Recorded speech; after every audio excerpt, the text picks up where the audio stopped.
Respuesta de Dios para este mundo caído. O sea, yo voy a hacer cosas increíbles. Y conforme vas creciendo, no es que no crees de eso, ¿no? Sino que te das cuenta que cada día eres más común, más normal, ¿no? O sea, a ti también te da gastritis, tú también tienes problemas en la escuela, tú también piensas en un momento que eres adoptado, en algún momento te hacen un mal corte en la peluquería y sientes que no quieres salir a la calle, le dijiste solo las puntas y te trasquiló como oveja. Y nos van pasando cosas que uno va diciendo. Me acuerdo la primera vez que abrí célula, ya mi líder me dijo, Josué, tienes que abrir célula, eres el hijo del pastor, te toca, y yo así, bueno, vamos. Y abrí célula y no preparé nada, así, era como que ya vinieron a la célula, no oré, no preparé palabras, nada. Y era como que todo se juntaba y decía, yo no sirvo para el ministerio. Luego cuando cumplí 12 años, vino un pastor y dijo, y me acuerdo que en ese tiempo estaba súper de moda, que oren por ti y te caigas. Y era como que venía cualquier pastor y me tengo que caer, porque el que no se cae se va al infierno. Así que entonces yo me caía y me quedaba pensando, ¿cuánto tiempo me tendré que quedar aquí? ¿A qué hora me levanto? Si me levanto muy temprano, capaz no soy tan espiritual, ¿no? Si me levanto muy tarde, así. Después la gente empezaba a hablar en lenguas, yo no también quería hablar, y nada me salía bien. Y un día me acuerdo que vino un pastor, yo tenía 12 años, y me dijo, tú, muchacho, no sé quién eres. Mentira, ya me había visto con mi papá y todo. Ven para acá, Dios tiene algo para ti, Dios te manda a las naciones. Y yo así, ya me creí, pero lo máximo. Y al otro día, hablando malas palabras en la escuela. Cada día me di cuenta que era una persona muy común. Y eso, ¿sabes? Es bueno, porque Dios usa personas comunes. Porque el que tiene que glorificarse es Dios, el que tiene que brillar es Dios, no nosotros. No es que nosotros somos super hombres o super mujeres. Y estamos empezando una nueva serie que se llama Soy Revolución. Y yo creo que el llamado de Dios para todos nosotros es para hacer algo diferente. Y por ejemplo, yo tengo en mi memoria muchos hombres que históricamente cambiaron cosas, fueron revolucionarios, hicieron cosas increíbles. Por ejemplo, Nelson Mandela. ¿Cuántos de ustedes han escuchado hablar de Nelson Mandela? Era un tipo que estuvo 27 años preso, porque él quería terminar con el apartheid, con la segregación racial en Sudáfrica. Y él tuvo la bendición de ser de una familia pudiente y a pesar de ser negro, él pudo estudiar en las mejores universidades. Pero cuando creció, él se dio cuenta que él tenía que tomar un bus para negros, no podía subirse a cualquier bus o sentarse hasta atrás en un lugar o que la gente le diga, dame cargando mis cosas y pasó full sufrimiento. Y se fue a la cárcel 27 años en una cárcel chiquitita de 2x2 donde no había ni cama ni baño. Y eso no es lo tenaz es que cuando él sale, él no estaba amargado, él estaba feliz. Y su mensaje era de perdón. Pero también, por ejemplo, Mahatma Gandhi, que él de alguna manera empezó la revolución en la India. Ellos estaban bajo el oprobio del gobierno del reinado británico. Y él hizo cosas para cambiar eso. Su revolución fue en silencio, fue una rebeldía, una desobediencia pacífica, sin armas. Y por ejemplo tenemos varias historias como Martin Luther King, por ejemplo, que él luchó contra la segregación racial en Estados Unidos. O Simón Bolívar, ¿se acuerdan? Un tipo chiquitito que viajaba en caballo por toda Latinoamérica y fue despertando al pueblo para sacarnos a los españoles de encima y que se dejen de llevar nuestro oro. Y uno piensa en estos hombres, dicen, no, es que ellos deben haber sido súper diferentes. O sea, ellos deben haber tenido superpoderes. Pero si tú les estudias, era gente como tú y como yo. Por ejemplo, en la ciencia, todos sabemos de Albert Einstein, ¿verdad? O de Nikola Tesla, de Isaac Newton, de Marie Curie, o no sé cómo se pronuncia, o Marie Quispe, no sé. Pero también Steve Jobs, que cambió la tecnología, o por ejemplo este tipo, Bill Gates, que pensó, cada persona puede tener una computadora en casa. Cada persona puede tener una computadora incluso en su mochila.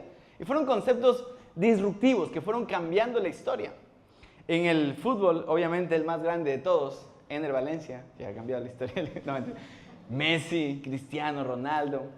Por ejemplo, yo leía la historia de Edison Méndez, que era un tipo que cuando era niño se salvó de la muerte y le dijeron que probablemente no va a poder caminar.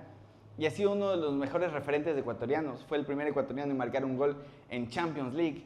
Fue campeón en Holanda, el primer ecuatoriano campeón en Europa. Y gente que era normal. pero que se creyó la historia que podían hacer algo diferente. Y Dios también quiere hacer algo así en nosotros. ¿Cuántos dicen amén? Dios quiere algo así para ti y para mí. Nosotros somos hacedores de historia. Y quiero hablar de esto en esta serie. Vamos a hacer una oración. Ya cierra tus ojos. Padre, yo te doy gracias, Dios, por tu palabra. Gracias por tu presencia en este lugar. Gracias, Dios, porque podemos recibir de ti, Señor. Y gracias porque tu palabra cambia nuestra manera de pensar, Dios. La manera de vivir, de ver las cosas, tu palabra la transforma, Señor. Tu palabra dice que no nos amoldemos de este siglo, sino que seamos transformados por el poder de tu palabra. Hoy declaramos que esa palabra es una realidad en nuestras vidas. Gracias, Señor. Te damos toda la gloria y toda la honra, Jesús. Amén. Dale un aplauso al Señor por su palabra.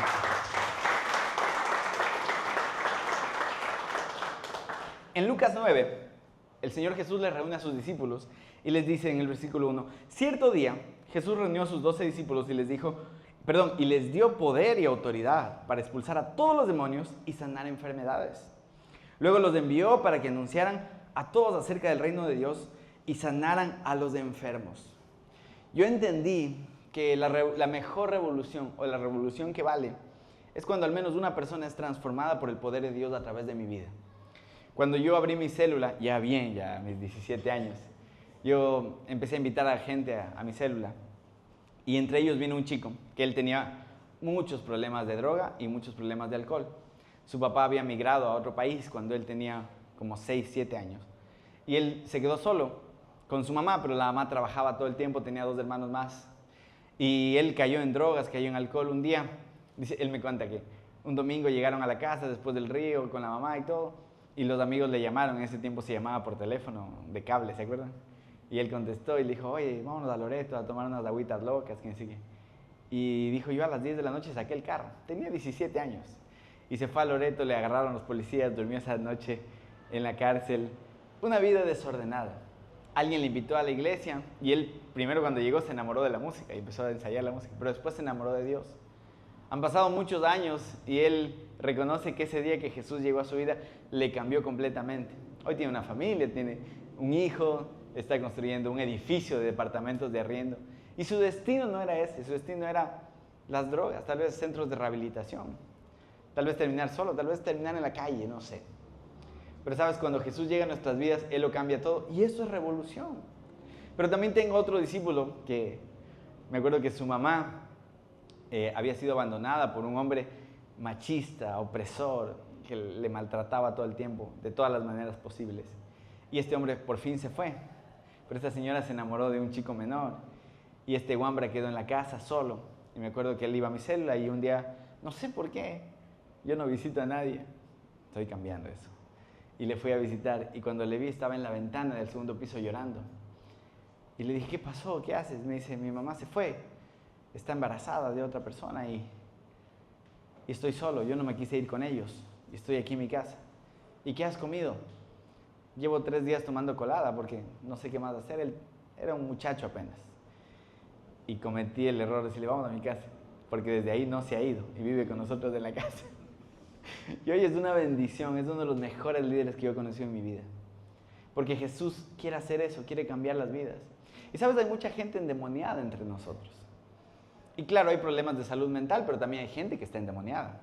Y no pienses en un endemoniado como el de la película de esa mujer que da la vuelta a la cabeza y que bota espuma y que se sube por las paredes. No, hay gente que está endemoniada y que no bota espuma. Pero hay gente que no puede salir del pecado, que ha hecho 10,000 oraciones, que ha intentado de todas maneras, pero no puede salir. Y sabes, a esas personas nos envió Dios a nosotros, a ti y a mí. Y lo tenaz de esto es que cuando nosotros no cumplimos de ese llamado, esas personas no pueden ser libres, porque hay gente a la cual solo tú puedes llegar. Pero lo primero que me llama la atención es que dice que Jesús reunió a sus discípulos, porque hay muchos tipos de cristianos, pero los Pepa son los discípulos. Los discípulos no son mejores que otros, los discípulos no son más santos, los discípulos no tienen dones especiales. Los discípulos es gente que se comprometió, gente que dijo, yo quiero perseverar, yo quiero cumplir el llamado del Señor. En una ocasión Jesús se presenta a sus discípulos, estaba en una barca, y Pedro dice, Jesús, si eres tú, yo quiero caminar sobre el agua también, ¿no? Y Jesús le dice, claro, ven. Y si Jesús le dice ven es porque Pedro también podía caminar sobre el agua. Tenía todo el escenario listo, era el momento que Pedro podía brillar y Pedro se hunde. Porque esos son los discípulos, esos somos los discípulos. Gente que tenemos todo a nuestro favor, tenemos al maestro de nuestro lado y fallamos, nos equivocamos, pecamos. ¿Cuántos dicen amén? Pero tenemos un compromiso con Dios. Un compromiso de decirle, Señor, aunque falle, aunque peque, aunque me ponga en 10,000 disciplinas, yo quiero perseverar contigo porque tú me amaste primero. Eso es lo más importante. ¿Cuántos dicen amén? ¿Por qué no le das un aplauso al Señor por eso?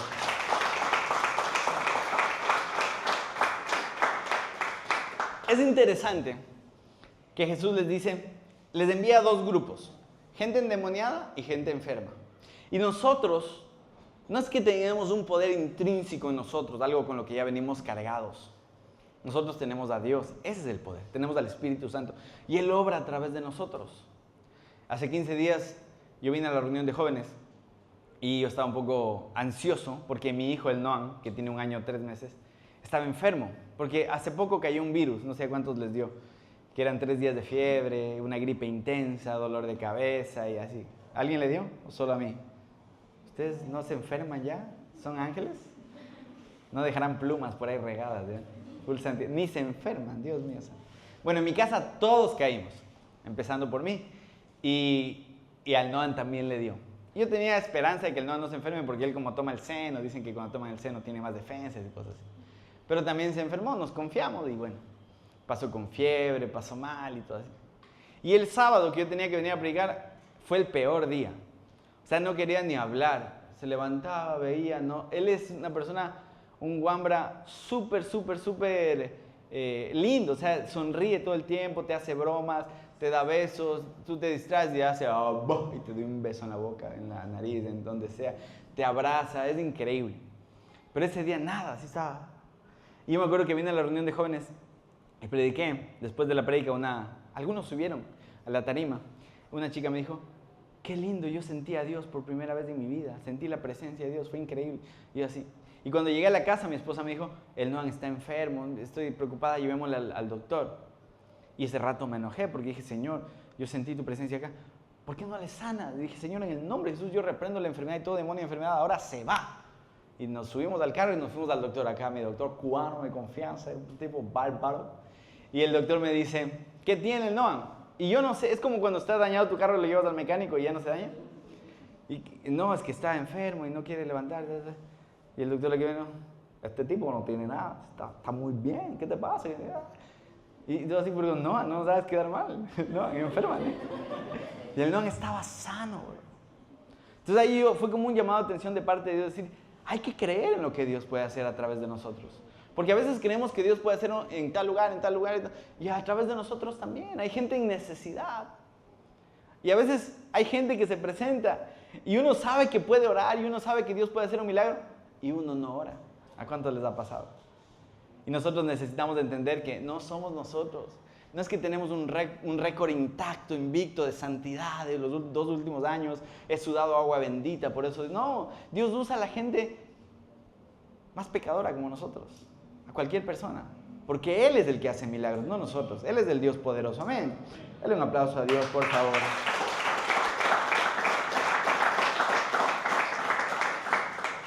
En Romanos 8 dice, desde el 19, pues toda la creación espera con anhelo el día futuro en que Dios revelará a quienes son verdaderamente sus hijos. Dice que Dios revelará a quienes son verdaderamente sus hijos. Y esto no es un versículo de aquí a 10, 20 años, cuando ya se vaya a acabar el mundo, o 1000 años, no sé. Este es un versículo para ahora.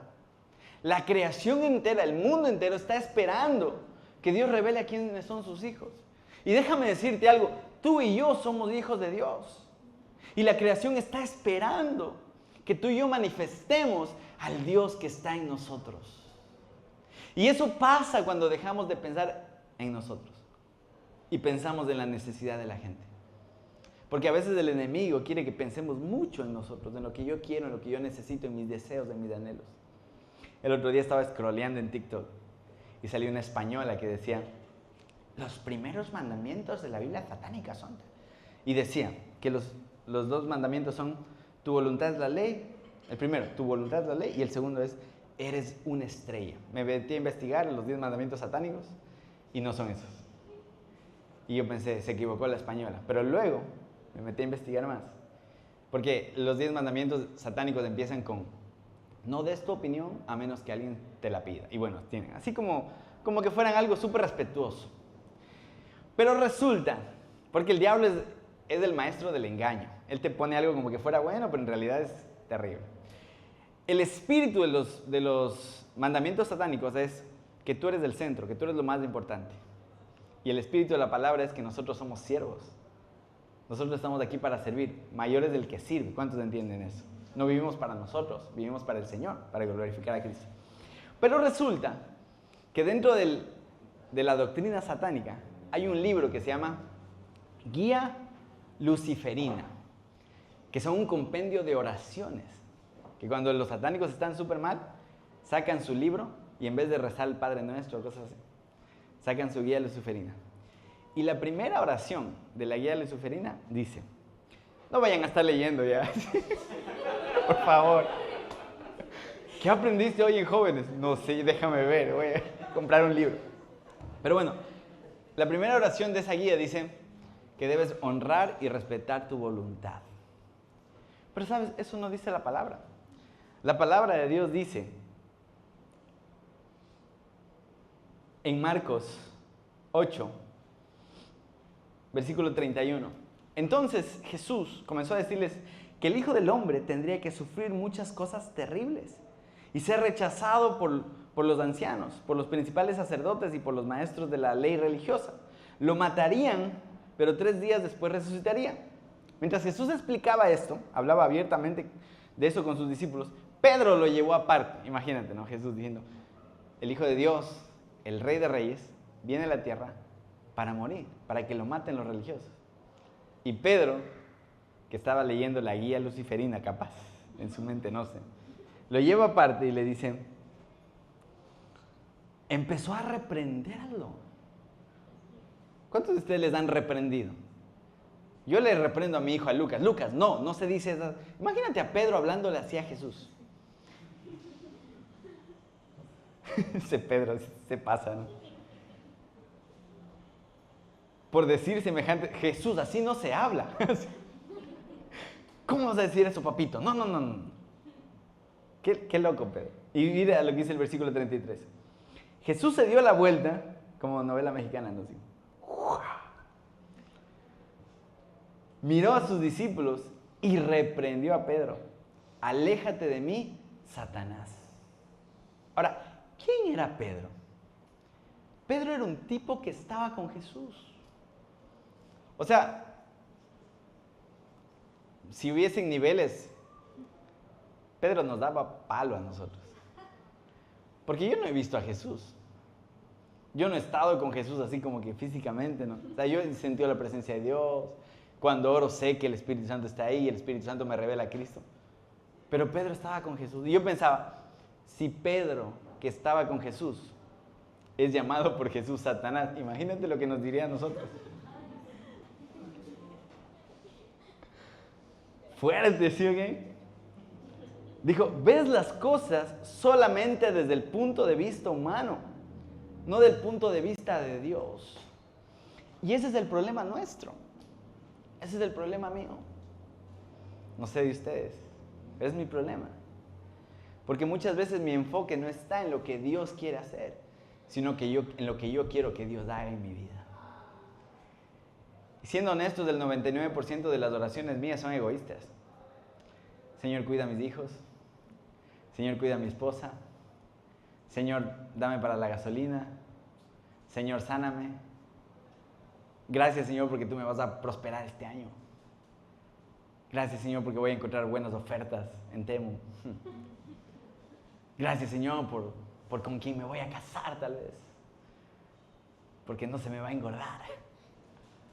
Gracias, Señor, porque el sábado después de la reunión puedo comerme una buena hamburguesa. Porque alguien me invita. Porque mi líder no me pone a dar el refrigerio este mes.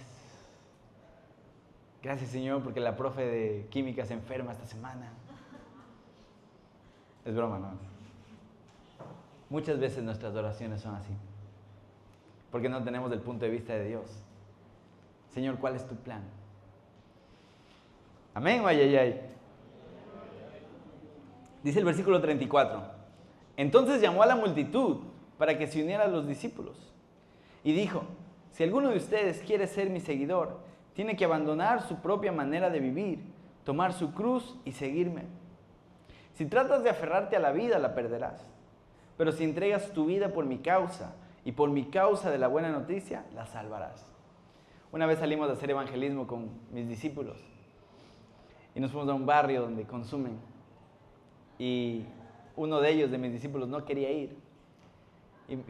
Como que ponía cualquier pretexto. Y si hasta eso yo voy a comprar los panes y yo les espero acá. Y todos los pretextos del mundo.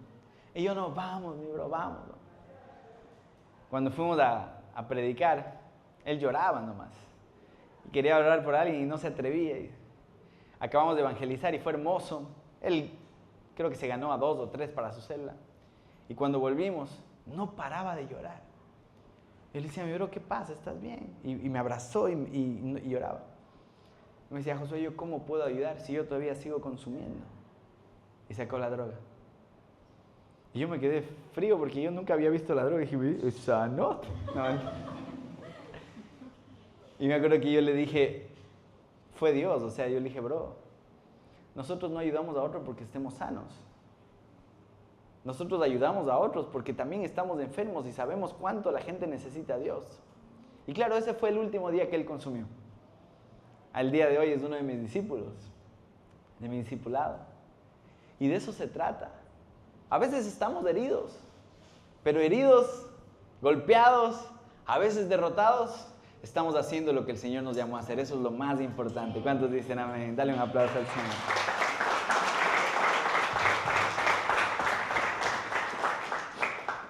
Mira lo que dice el 36. ¿Y qué beneficio obtienes si ganas el mundo entero, pero pierdes tu propia alma? ¿Hay algo que valga más que tu alma?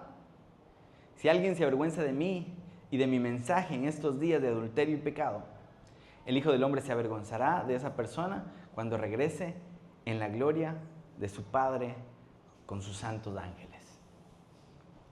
Si de algo debemos sacar pecho, es que somos imperfectos pecadores, pero tenemos un Dios que nos ama. Y no nos avergonzamos del Evangelio. Amén. Bueno, terminamos con Mateo 19. Otra vez Pedro, en el versículo 27. Entonces Pedro le dijo, Pedro ya había pasado un proceso. Nosotros hemos dejado todo para seguirte. ¿Qué recibiremos a cambio? Y siendo honestos, a veces uno sí piensa en la recompensa. ¿Cuántos han pensado en eso?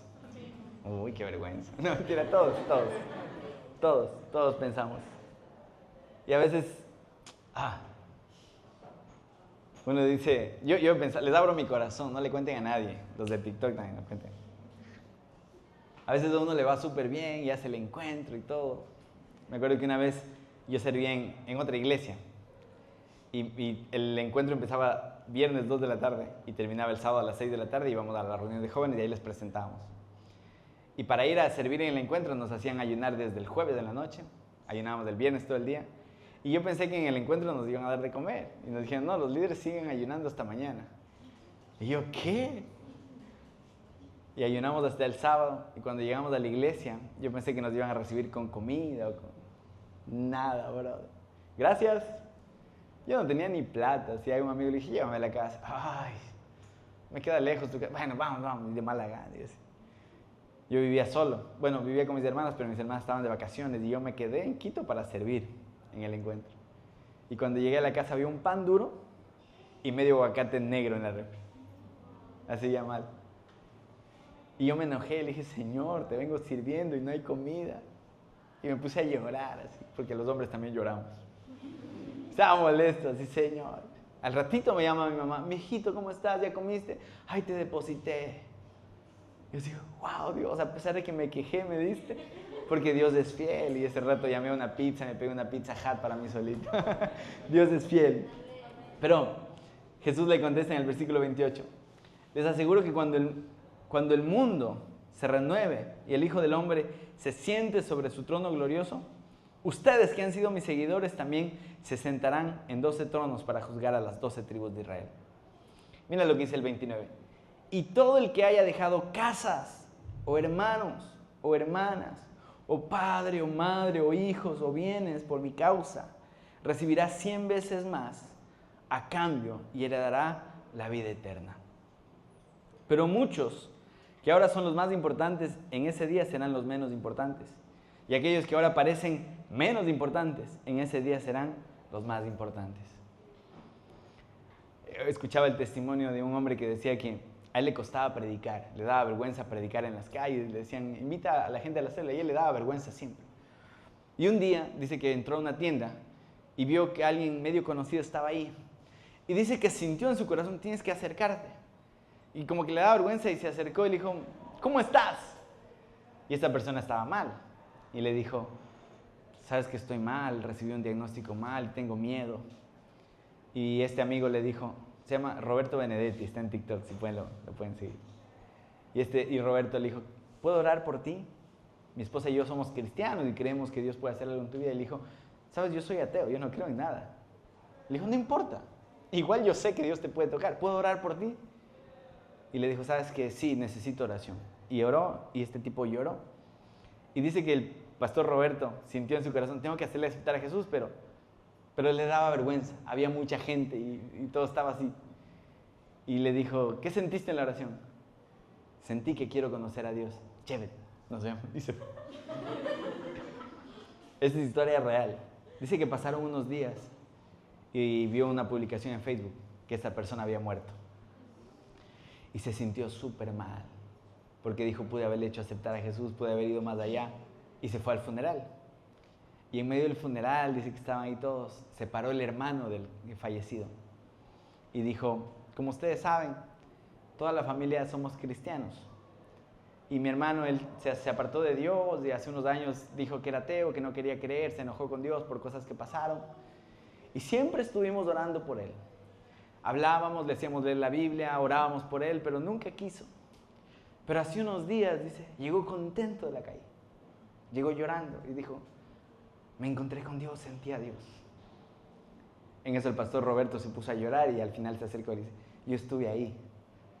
Y se abrazaban y Dios tiene planes.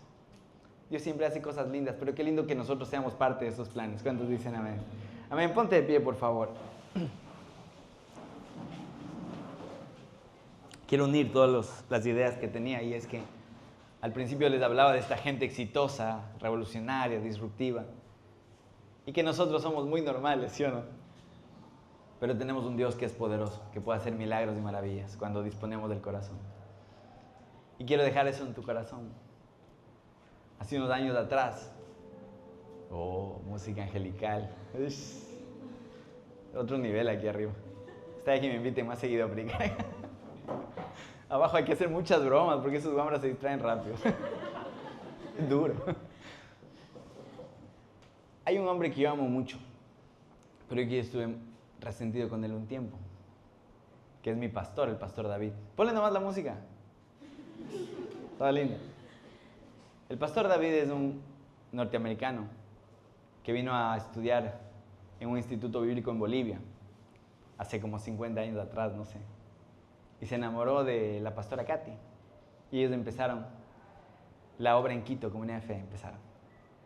Y fue durísimo para él. Se enfermó de todo, le dio hepatitis viniendo una vez al Coca. Ha sufrido bárbaro, pero ha perseverado. Un día me llamaron a Quito y yo pensé que me iba a dar un premio, algo, el pastor más chistoso de jóvenes. Y me disciplinaron. Me dejaron 3 meses sin poder servir en la iglesia. Y yo me resentí y dije, eso es injusto, no tienen derecho, ¿cómo así? Pues, ni me conocen y cosas así. En esos 3 meses el Señor trató mucho orgullo que había en mi corazón. Muchas cosas, muchas cosas. Y yo le cogí coraje al pastor. Y yo decía, este gringo no sabe. Y le remedaba. Y el Señor me confrontó, no podía orar. Cuando oraba sentía que estaba mal, que estaba resentido. Pero sobre todo sentía que yo no podía servirle al Señor por mi corazón dañado. Me tomó 3 meses perdonarle. No fue un día para otro. Pasé un tiempo duro. Y hoy, después de ver todo lo que Dios hizo a través de él y el ejemplo que él ha sido para nosotros, le doy gracias a Dios porque fue un tipo que dejó su su comodidad, todo. Hoy está solo. No tiene hermanos, no tiene familia de sangre y sigue acá. Es un tipo que está encima de los 70 años. Y la iglesia ya es gigante, ya hay un montón de líderes. Porque él sabe que él puede vivir mejor en Estados Unidos. Lujos, comodidades, todo lo que él necesita está allá. Puede jubilarse y tener pensión y no preocuparse por nada. Pero decidió amar este país. Decidió amarte a ti aunque no te conoce. Pero este ministerio que tenemos hoy, en gran parte es por él. Es un tipo que cambió la historia del Ecuador. Cuando él llegó al Ecuador, apenas éramos del 1.5% de cristianos. Hoy somos del 13% de cristianos en el Ecuador. Y es algo que Dios puede hacer a través de ti. La mejor manera de hacer revolución es comprometerte en tu célula. Abrir una célula. Y que a través de ti la gente conozca a Jesús. Es la manera revolucionaria, la única de cambiar el mundo. Amén.